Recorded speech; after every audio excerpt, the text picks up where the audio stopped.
Thailand பிரதமர் பெத்தோங்தான் ஷினவாத்ரா நேற்று பதவியிலிருந்து நீக்கப்பட்டிருக்கிறார்.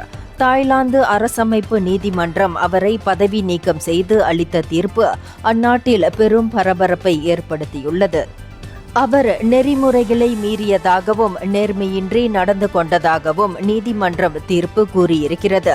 சென்ற ஜூன் மாதம் கம்போடியாவின் முன்னாள் பிரதமர் அன் சென்னுடன் நடத்திய தொலைபேசி உரையாடலில் அவர் அமைச்சர் நிலை ஒழுங்குமுறையை மீறியதாக புகார் எழுந்தது. அந்த தொலைபேசி உரையாடலில் அவர் அன் சென்னுடன் பேசிய போது தாய்லாந்து இராணுவ தளபதியை விட்டு கொடுத்து பேசியதாக புகார் எழுந்தது. அதற்கு மன்னிப்பு கேட்டுக்கொண்ட அவர் போரை தவிர்ப்பதற்கு தான் அவ்வாறு நடந்து கொண்டதாக சொன்னார். கடந்த 17 ஆண்டுகளில் அரசமைப்பு நீதிமன்றத்தால் பதவியிலிருந்து நீக்கப்பட்ட 5வது பிரதமர் இவர் ஆவார். இந்தியர்களின் இதய குரல் மக்களோசை.